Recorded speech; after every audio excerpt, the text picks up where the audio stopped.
The ancient world was not gentle.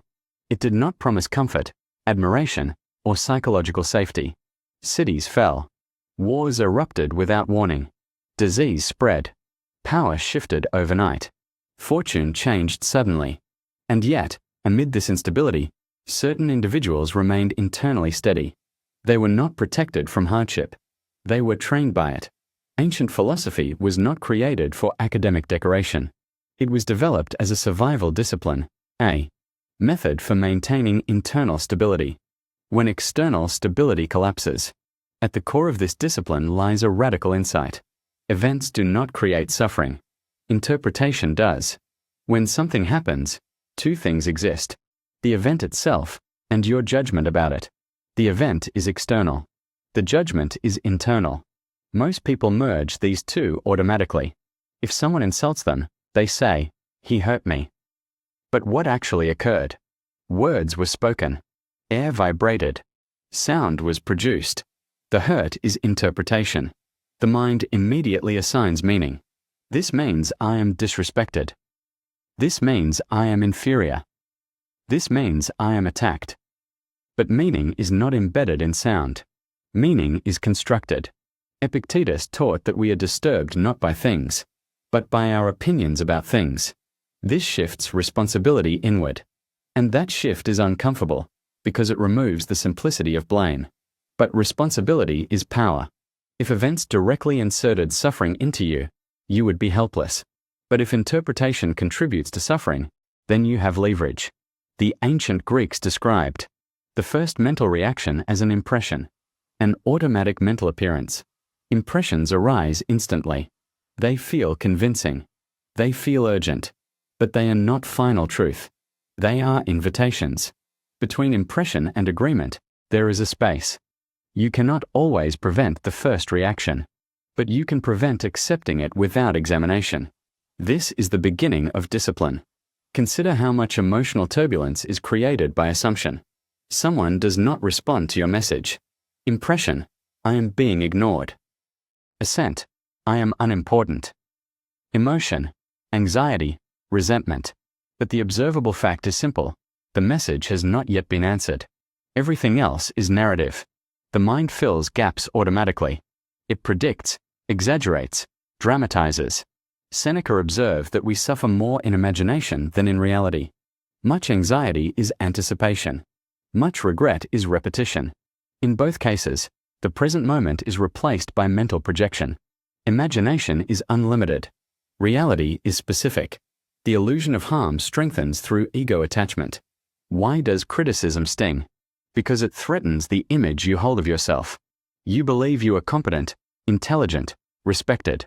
When someone challenges that image, you feel destabilized. But is your identity dependent on agreement? If 10 people praise you, are you objectively better? If 10 people criticize you, are you objectively worse? External voices fluctuate constantly. If your identity fluctuates with them, you live in instability. The Stoics relocated identity inward, into character, wisdom, courage, justice, self-control. These cannot be taken by insult. They cannot be erased by rejection. Marcus Aurelius reminded himself, choose not to be harmed, and you won't feel harmed. Notice the emphasis on choice. Two people can face the same criticism. One collapses internally. The other examines it calmly and moves forward. The event is identical. The suffering differs. This reveals something crucial. Much suffering is optional. Not because events are easy, but because interpretation is flexible. The illusion of harm thrives in exaggeration. Replace disaster with difficulty. Replace humiliation with criticism. Replace failure with outcome. Precision reduces emotional chaos. Language shapes perception. Perception shapes reaction. When you define experience accurately, it becomes manageable. Another source of suffering is expectation. You expect fairness. You expect recognition. You expect loyalty. You expect effort to equal reward. When reality does not match expectation, you interpret it as injustice. But reality does not promise alignment with your preferences. The Stoics understood this clearly. People are imperfect. Emotions override reason. Misunderstanding is common. Outcomes are uncertain. Marcus Aurelius reminded himself each morning that he would meet arrogance, selfishness, and ignorance, not to become negative, but to avoid surprise. Surprise amplifies emotion. Preparation reduces it. If you expect perfection, imperfection feels like betrayal. If you expect agreement, disagreement feels like attack. If you expect smooth progress, obstacles feel like injustice. Expectation shapes emotional reaction more than events themselves. The Stoics aligned expectation with reality, not desire. Humans are flawed. Circumstances change. Success is never guaranteed.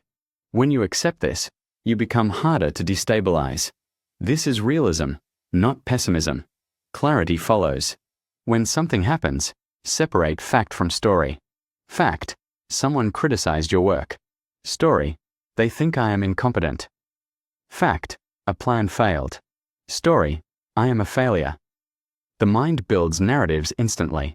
Philosophy interrupts them. Ask: what are the facts? What am I adding? What interpretation am I choosing? Precision reduces drama. Instead of "this is a disaster," say "this is a setback." Instead of "this is unbearable," say "this is uncomfortable." Language shapes perception. Perception shapes emotion. Responsibility grows from clarity. You cannot control whether someone criticizes you. You can control your interpretation. You cannot control outcomes. You can control effort. The Stoics divided life into two domains. Within your control: your judgments, your intentions, your actions. Outside your control: other people's opinions, results, reputation. Confusing these domains creates suffering. Stability returns when boundaries are clear. Focus on integrity, not image. On effort, not applause. On response, not reaction. Each time you pause before reacting, you strengthen internal authority. Each time you question an impulse, you build stability. Confidence built this way is quiet. It does not collapse under criticism. It does not inflate under praise. Freedom emerges from this discipline. Not freedom from difficulty, but freedom from being ruled by it. The world remains imperfect, but you are no longer shocked by it. You stop asking, "Why is this happening to me?" You start asking, "How will I respond?"